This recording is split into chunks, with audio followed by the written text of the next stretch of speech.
warahmatullahi wabarakatuh. Apa yang saya sampaikan tidak ada yang baru untuk para SPOG. Semuanya sudah diketahui, malah sudah kita pelajari sejak, kalau zaman saya dengan Prof. Dikman dulu sudah sejak di clerk sudah belajar dari kuliah, kemudian DM sudah mengerjakan, apalagi waktu kami jadi asisten, artinya PPDS sekarang, itu kami sudah mengerjakan hal-hal yang rutin, namun sekarang sudah banyak yang ditinggalkan.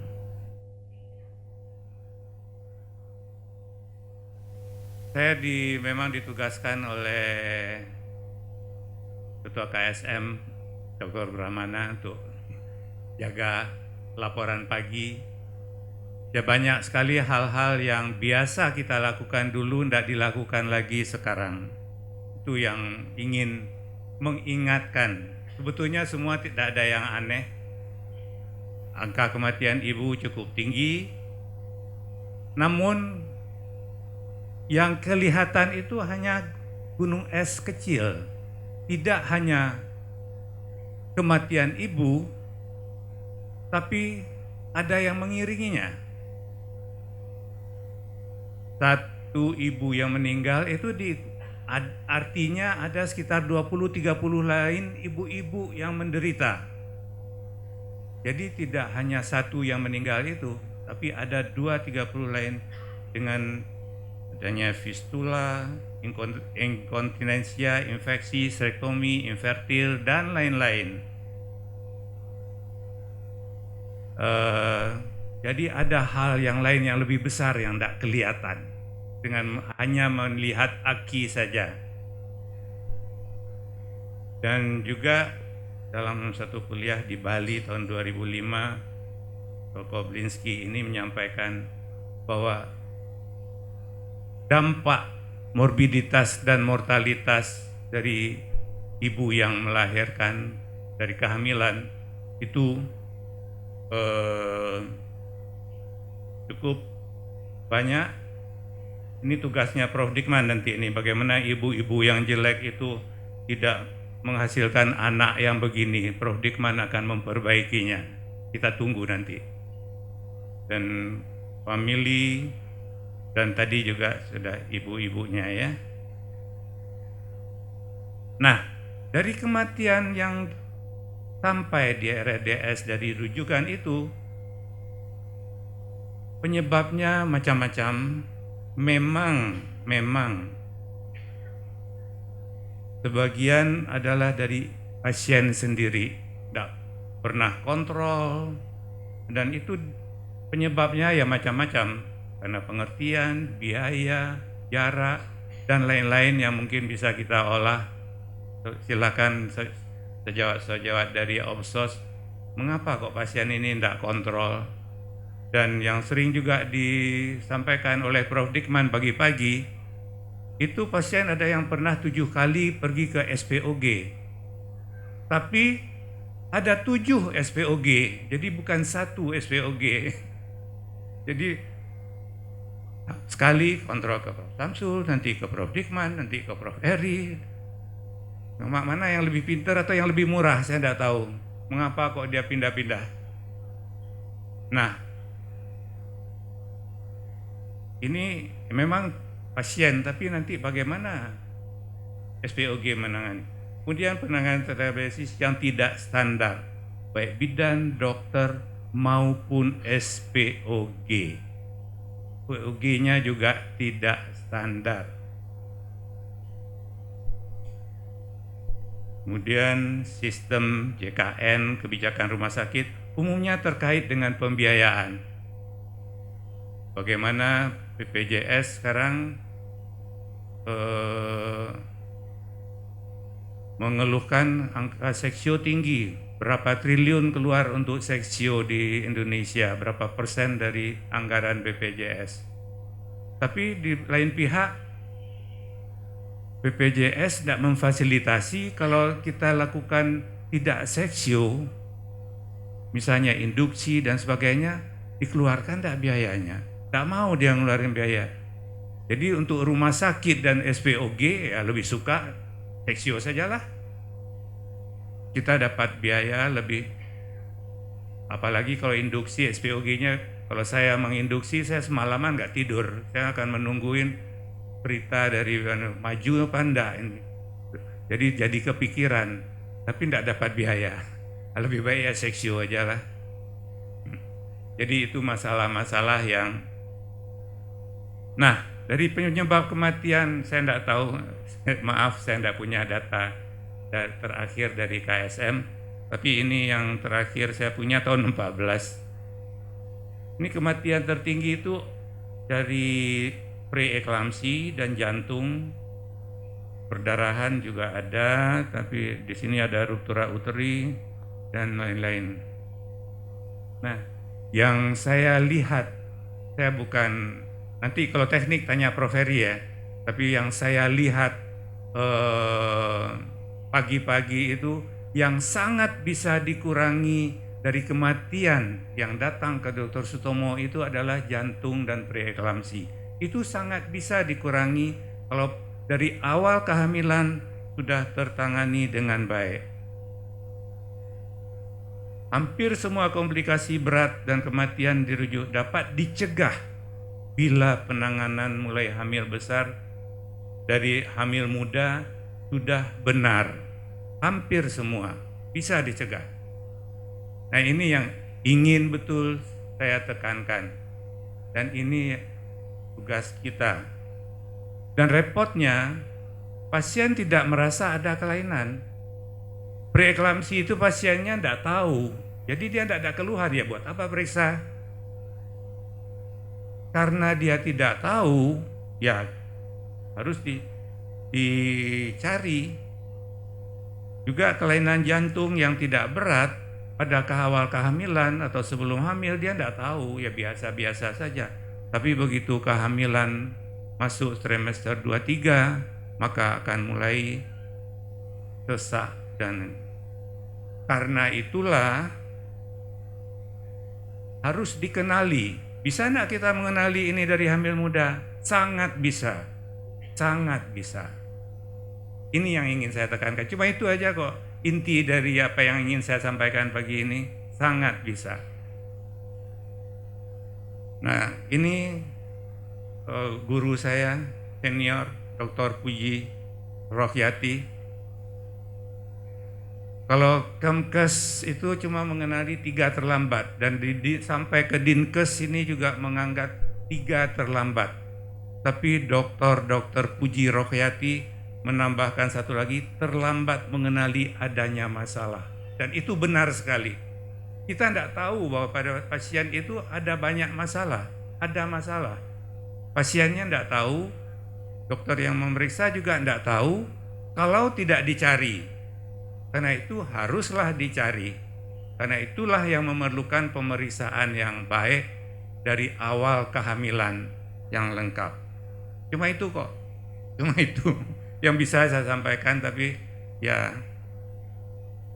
dan ini secara kasar penanganan preeklamsi. Kalau kita mempunyai preeklamsi dengan risiko, mulailah dengan aspirin, dan signifikan kalau dimulai sebelum 16 minggu sampai 36 minggu diberikan aspirin, itu angka preeklamsi berat dan eklamsi menurun sampai 80%. Kalau cara memakannya juga benar. Yang banyak di lapangan ada dikasih SPOG-nya, ada aspilat. Tapi dia 2 bulan lagi kontrol. Dimakan enggak aspilatnya? Enggak. Banyak yang tidak dimakan. Kemudian terminasi setelah 34 minggu, karena kalau preeklamsi sudah berat, itu risiko untuk ibunya besar. Kalau pokoknya begitu anaknya sudah viable, terminasilah secepat mungkin. Dan kalau preeklamsi yang dulu kita katakan preeklamsi ringan, secara statistik bila setelah 37 minggu belum diterminasi, morbiditas mortalitasnya juga meningkat. Jadi terminasilah kalau hamil 37 minggu. Itu secara kasar. Kalau yang halusnya nanti Prof. Heri aja lah.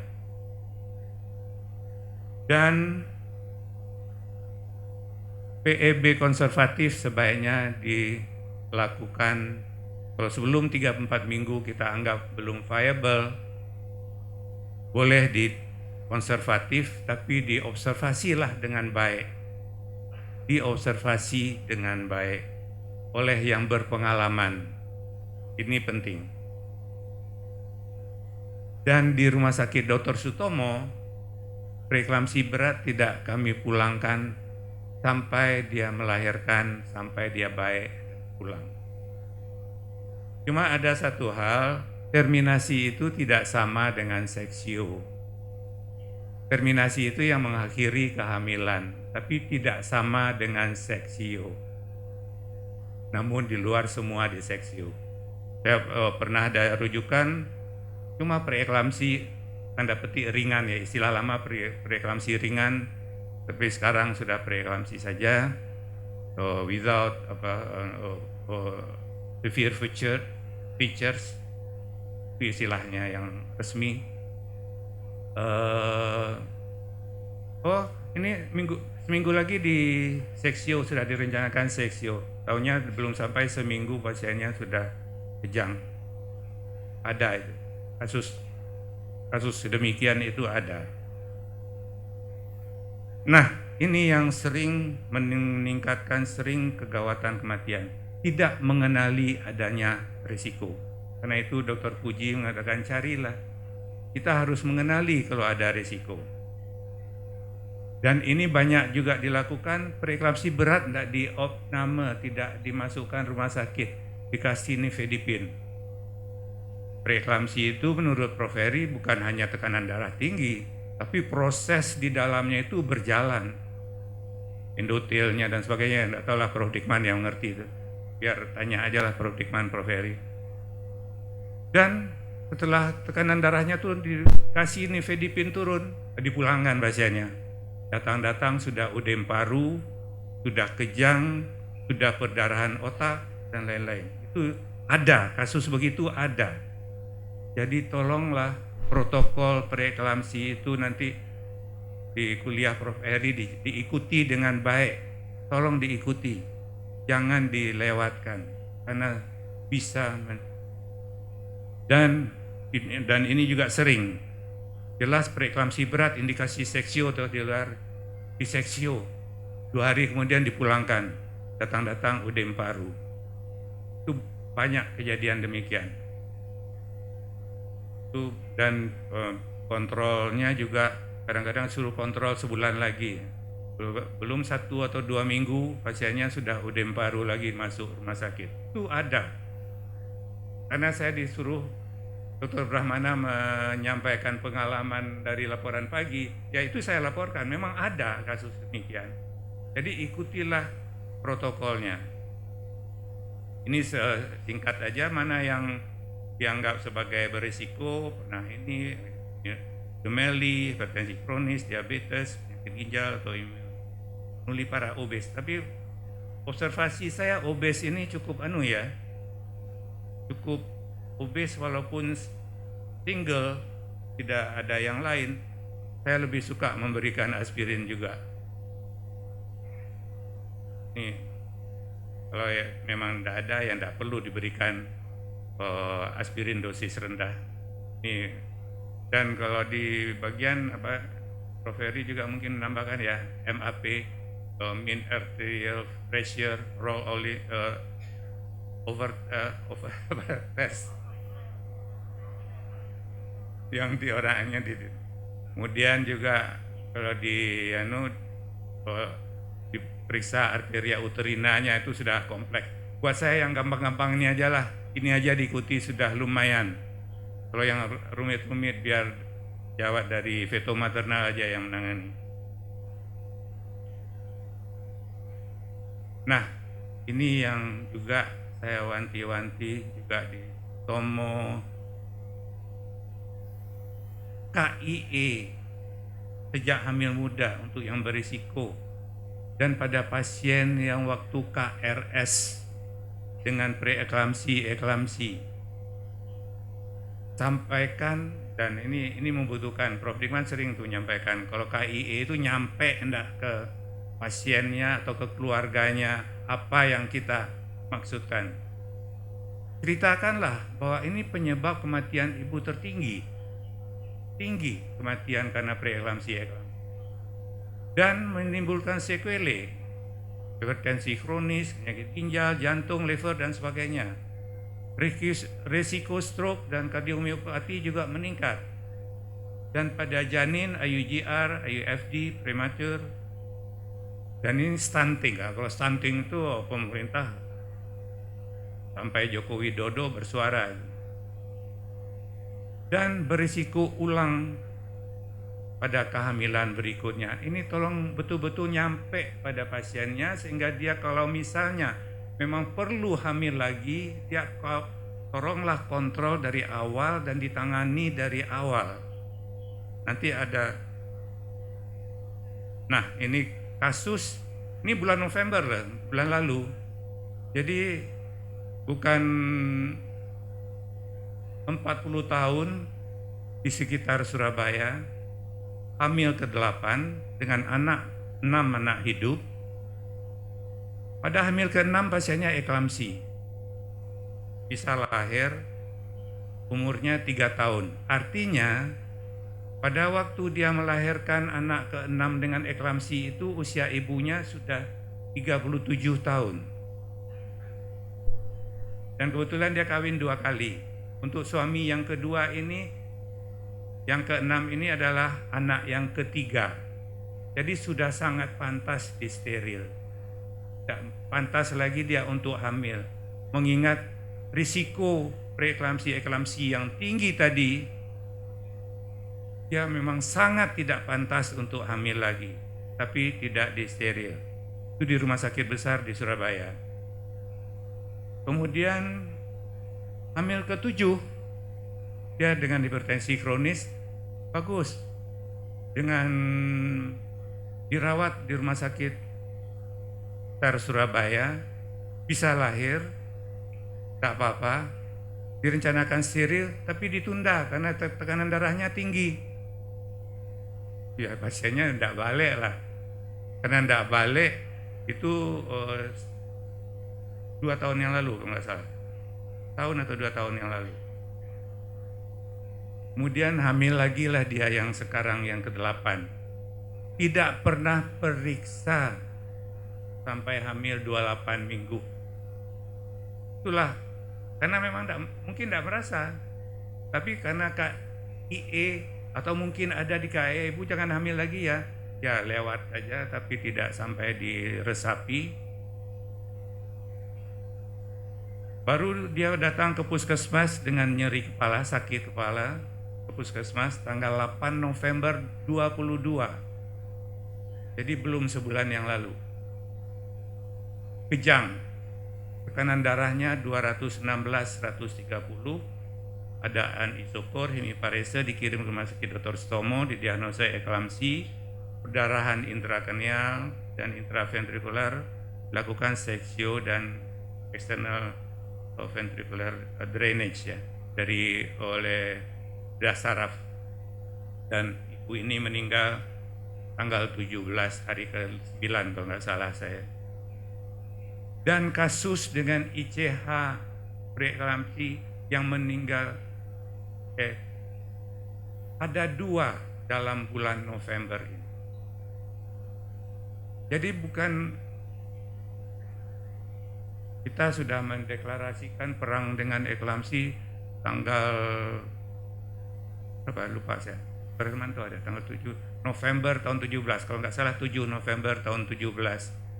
Tapi beginilah kondisi sekarang.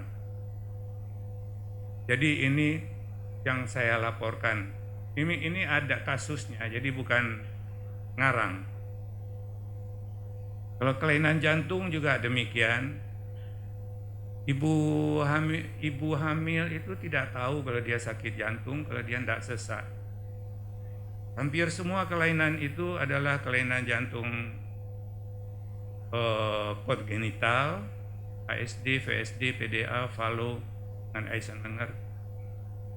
Dan malah sudah ada dengan clubbing fingers dan cyanotic pada ininya itu sudah kelihatan.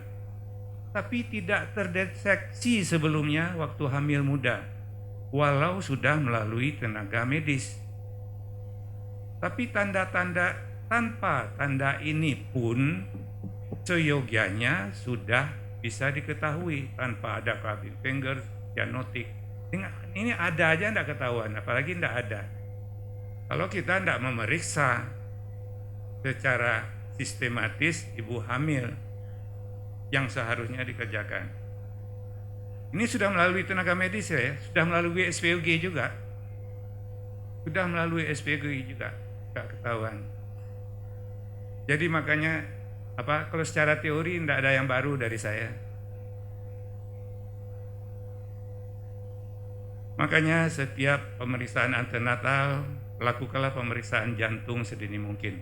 Auskultasi. Nah sekarang SPOG mana ada yang pakai stetoskop? Gak ada. Semua USG. Begitu hebatnya USG itu semua, sehingga bisa dianggap segala-galanya. Termasuk non-obstetri pun. Beberapa kasus ke Sutomo juga ada pasien dengan tumor abdomen di USG, miom, dibuka, taunya tidak bisa total, hanya bisa SVH, supravagina. Lalu post seksio berapa bulan kemudian perdarahan, katanya CA cervix stadium 3, tidak ketahuan. Itu ada 3 atau 4 kasus yang sampai ke Sutomo dengan kasus. Begitu hebatnya USG itu perannya mengacaukan pelayanan kita.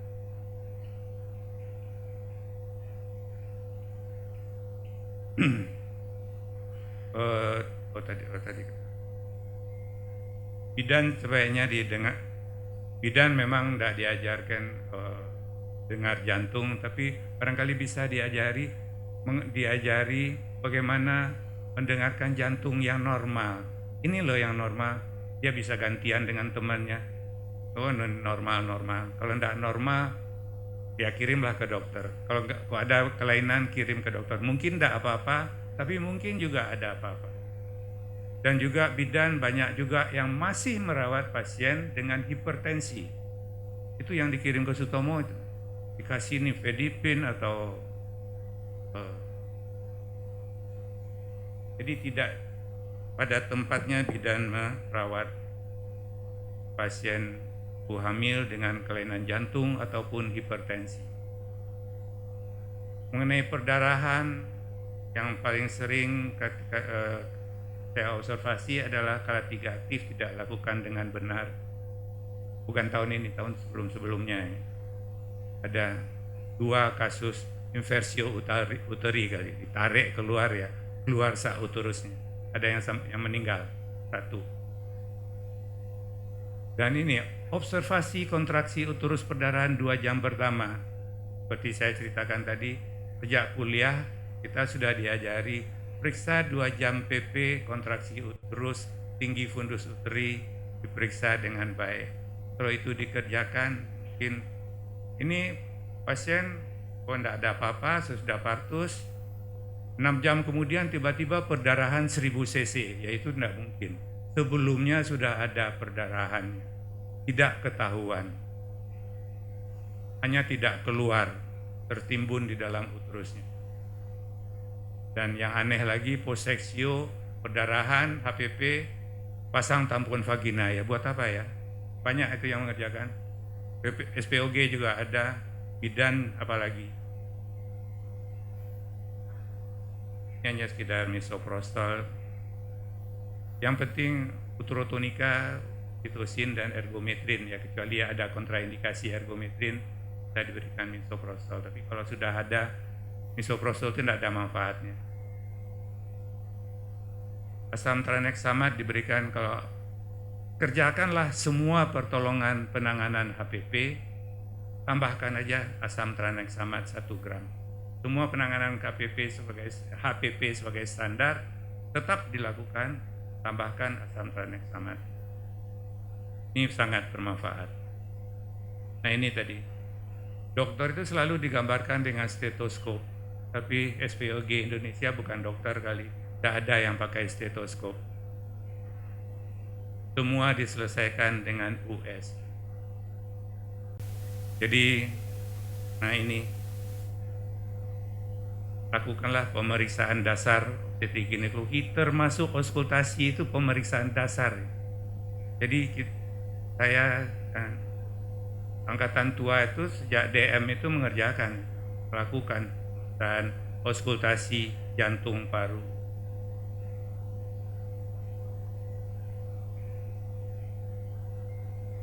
Lab imaging termasuk USG itu hanya tambahan. Dan saya tidak mengerti mengapa kok program pemerintah menurunkan AKI, membagi-bagi puskesmas dengan USG itu saya tidak ngerti. Untuk apa? Tidak ada manfaatnya. Untuk menurunkan AKI lah ya. Tapi kalau untuk menentukan biar ibunya tahu anaknya laki perempuan, nah itu biasanya yang ditanyakan. Yang penting tahu membedakan anaknya laki. Penanganan hati-hati, hal kecil bisa mematikan, seperti menjahit tidak rapi, terutama di ujung itu yang sering harus dibuka kembali di Sutomo, ternyata perdarahannya dari sudut. Kali itu, nah ini KIE pasien ini betul-betul nyampe. Apa yang penting di KIE kan, tolong sediakanlah waktu untuk saya kira kalau sejawat pergi ke luar negeri, ke Singapura, ke apa itu banyak sekali KIE itu yang sehingga kalau orang yang terpelajar biasanya wah dokter Singapura tuh hebat ya, dia ceritakan semuanya. Kalau di sini enggak langsung diperiksa ya. Dan kerjakanlah disiplin standar. Standar itu dilakukan dengan benar, SOP-nya. Karena saya tidak tahu, katanya RUU Kesehatan nanti ada pidana kurungan ya, penjaranya kalau tidak melakukan SOP dan pasiennya sampai meninggal bisa dipenjara 5 tahun. Jadi itu sedikit menakut-nakuti aja. Tapi itu tidak perlu, hendaknya sebagai profesional, profesi, ya kita sadar sendiri kita harus mengerjakan sesuai dengan SOP. Bukan karena takut dipidana, tapi memang kita lebih takut dipidana. Peran SPOG, POGI di mana KIE.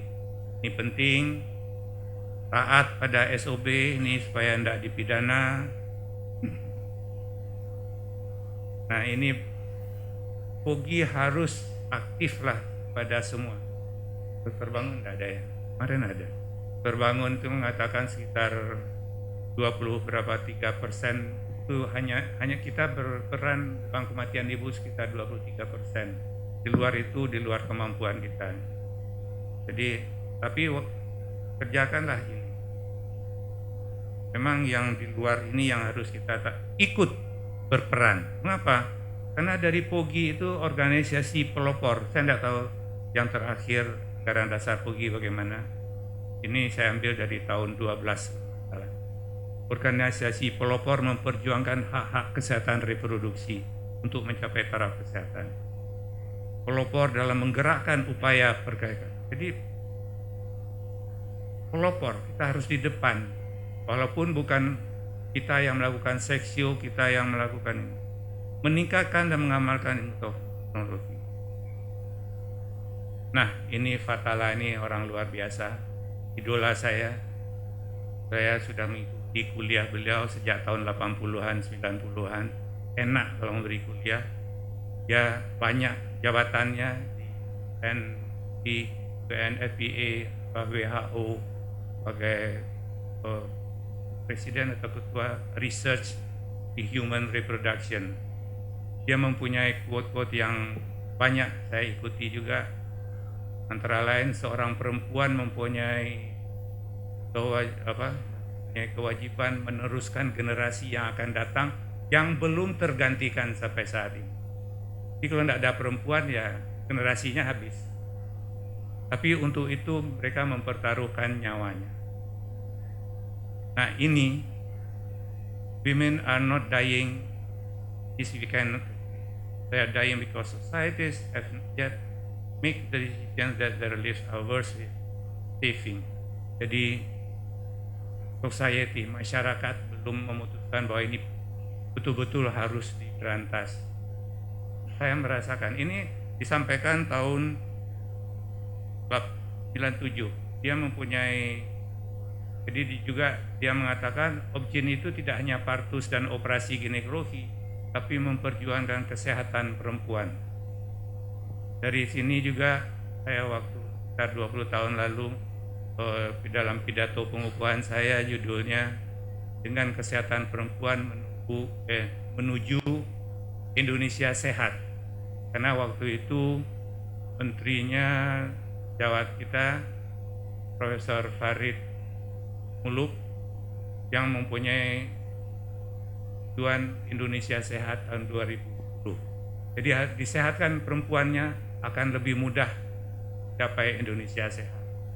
Jadi Prof. Dikman dengan perempuannya sehat, generasi yang akan datang akan lebih baik. Jadi barangkali itu yang bisa saya sampaikan. Terima kasih. Assalamualaikum warahmatullahi wabarakatuh. Waalaikumsalam warahmatullahi wabarakatuh.